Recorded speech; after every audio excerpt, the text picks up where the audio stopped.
2004년 8월 2일, 미국 조지아주 파예트빌에 사는 한 여성으로부터 16살 된 딸 캐시가 충격을 받아 공황에 빠졌다는 신고 전화가 걸려왔습니다. 잠시 뒤 구급대원이 도착하고 안정을 되찾은 캐시는 친구인 홀리와 샌드라가 자기를 찾아왔다가 떠났다고 말했죠. 처음에는 그 말이 무엇을 의미하는지 아무도 이해하지 못했습니다.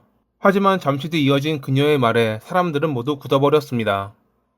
걔들 몸 전체가 붉은색으로 물들어 있었고 무슨 일이냐고 물어보니깐 홀리가 자기 할아버지와 할머니를 살해했다고 했어 라고 말했거든요.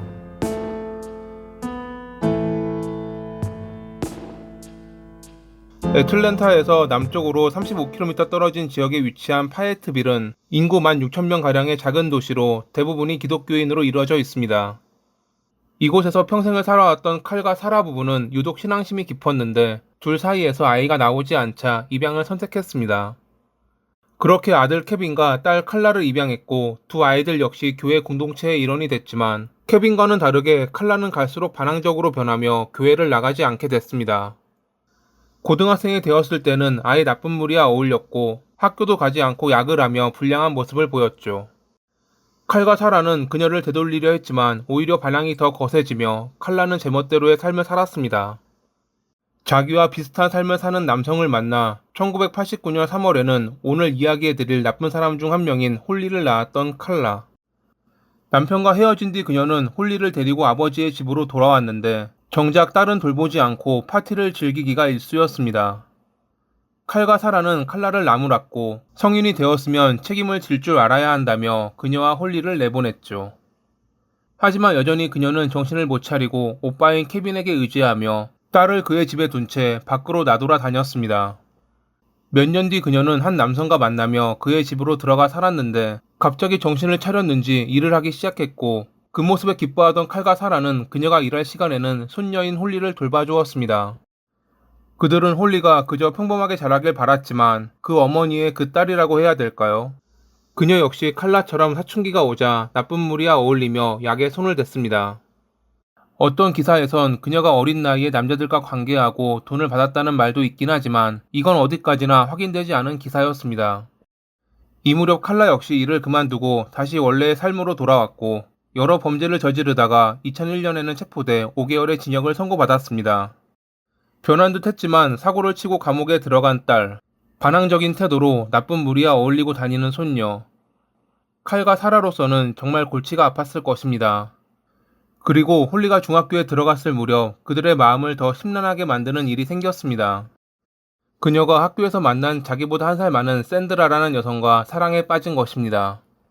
보수적인 기독교인이었던 칼과 사라는 이를 받아들이기 힘들었고 주변에서도 손가락질했지만 홀리와 샌드라는 항상 함께했습니다. 샌드라는 홀리처럼 그리 좋지 않은 환경에서 자랐고 둘은 처음 만났을 때부터 과거의 아픔을 공유하며 서로에게 이끌렸습니다. 그들을 안 좋은 시선으로 봤던 마을 사람들 중 몇몇 이들은 그들이 지나갈 때 물건을 던지고 욕을 하기도 했습니다. 그러다 보니 그들은 학교에도 가지 않고 항상 아무도 없는 숲에서 놀았습니다. 그들과 놀아주는 친구도 몇 없었죠. 어떤 이유로 일정 기간 떨어지게 되면 둘은 서로 편지를 주고받았는데 홀리는 너를 찾아서 다행이야. 신이 나에게 너를 보낸 거야. 라는 내용의 편지를 쓰기도 할 만큼 그녀에게 빠져 있었습니다. 2004년에 홀리의 어머니 칼라가 또 감옥에 가게 되자 그녀는 조부모의 집 지하실에서 생활했는데 칼과 사라는 손녀에게 지하실 공간을 마련해준 대신 몇 가지 조건을 걸었습니다. 밤에 몰래 나가 이상한 음악을 듣지 않고 약은 끊을 것, 거기에 샌드라를 만나지 않는 조건을 말이죠. 당연히 홀리는 겉으로만 알겠다고 말했고 그들 눈을 피해 자유롭게 생활했습니다. 그러다 하루는 둘이 만나다 걸려 혼나자 집을 나와 정처 없이 떠돌았지만 결국 사흘 만에 집으로 돌아온 적도 있었습니다. 2004년 6월에 홀리는 샌드라에게 다음과 같은 편지를 썼습니다. 너무 지쳤어. 내 세상이 무너지는 것 같아. 너는 나의 모든 것이나 마찬가지야. 너는 나의 전부라고. 나에게 중요한 것은 너뿐이야. 너는 내가 아끼는 전부고 우리는 함께 있어야 해. 서로를 떠나지 않아도 되는 나를 기다리기만 할 수는 없어. 이 무렵 칼과 사라가 자기들의 관계를 인정하지 않고 만나지 못하게 하자 홀리는 우울증에 걸렸고 약을 처방받았는데 사라는 기도만이 유일한 치료법이라며 항우울제 복용을 중단시켰습니다. 2004년 7월 홀리는 샌드라와 함께 술과 약, 담배를 산 뒤 무전 취식을 하고 도망쳤지만 며칠 뒤 체포됐습니다. 나이가 어렸기에 그들은 3개월의 보호 관찰 처분을 받았는데 홀리는 풀려나자마자 자기를 데리러 왔던 칼에게 담배 연기를 내뿜으며 내가 당신을 죽일 거야 라는 말을 하는 등 그녀와 조부모의 관계는 갈수록 최악으로 치닫고 있었습니다. 그리고 그해 8월 1일 저녁, 홀리와 샌드라는 평소 알고 지내던 약물 판매자를 만났는데 그들은 돈이 없다며 관계를 갖는 조건으로 약을 얻었고 그렇게 셋은 다음날 아침이 될 때까지 약에 취해 온전치 못한 정신으로 있었습니다. 아침 6시에 홀리는 조부모에게 들키기 전에 빨리 가야 한다며 일어났지만 판매자는 그녀의 몰골이 장난 아니었던지라 좀 더 쉬다 가라고 제안했습니다. 이날 오후가 되어서야 다시 정신을 차린 그녀는 이대로 집에 돌아가면 크게 혼날 것이 분명하다며 샌드라와 아예 이 지역을 떠나기로 마음먹었습니다. 떠나려면 차가 필요한데 차 좀 빌려달라는 그들의 부탁을 친구들이 거절하자 샌드라는 홀리에게 그녀의 할아버지 칼의 차를 훔치자고 제안했습니다. 차를 훔치는 것은 반대하지 않았지만 그러려면 칼을 죽여야 한다는 홀리의 말에 샌드라는 그냥 기절만 시키자고 했지만 홀리는 그러다가 깨어나면 멀리 가지 못하고 되돌아올 것이라며 죽이는 것이 확실하다고 말했습니다. 처음에 그들은 총을 구하려고 했지만 여의치 않자 부엌에서 흉기를 꺼내 숨겼고 지하실에서 약을 피워 고약한 냄새를 내며 조부모를 유인했습니다. 그들이 오기 전에 샌드라는 침대 밑에 숨어 있었죠. 마침내 칼과 사라가 냄새를 맡고 왔을 때 그들은 홀리를 혼내기보단 화해를 위한 여행을 가자며 그녀의 옷장에서 옷을 꺼내려고 했는데 그들이 등을 보였을 때 홀리는 흉기로 공격했고 그녀와 가까이 있던 사라가 쓰러졌습니다.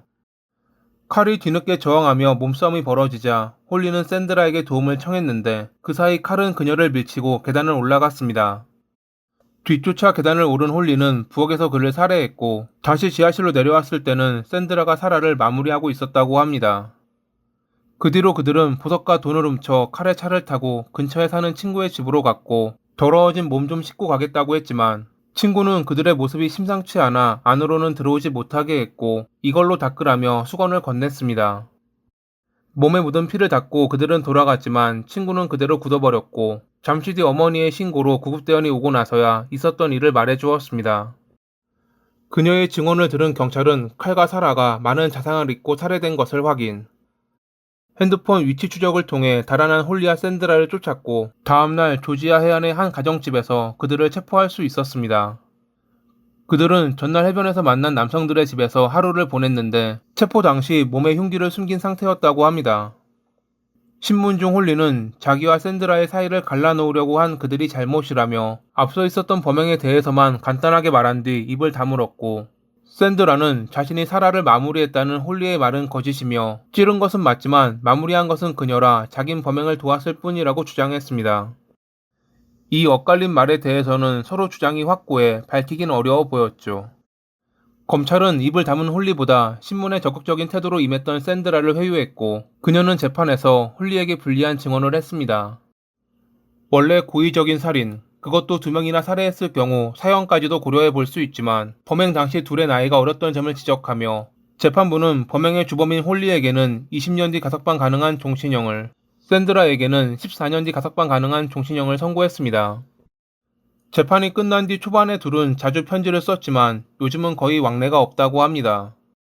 2019년에 샌드라는 가석방 자격을 얻었지만 거부당했고 홀리의 경우 2025년에 가석방 자격을 얻게 될 것입니다. 왜 그들을 살해했냐는 질문에 홀리는 가족만이 아는 것이 있다며 평소 그들이 자기를 괴롭혔다고 주장했지만 그건 그녀의 주장일 뿐 밝혀진 사실은 없습니다. 그저 자기 마음대로 살지 못하게 하는 할아버지와 할머니가 미워 치기 어린 반항을 한 것이라고 말하는 이들도 있지만 그녀가 사이코패스라고 말하는 이들도 있죠. 무엇이 되었건 일단 범행을 저지른 시점에서 둘은 나쁜 사람이 되었습니다. 지금 가석방을 꿈꾸는 그들은 과연 나쁜 사람의 틀에서 벗어나 있을까요? 다른 사람을 위해서라도 꼭 그리 되었길 바라며 이만 마칩니다. 오늘도 시청해주셔서 감사합니다.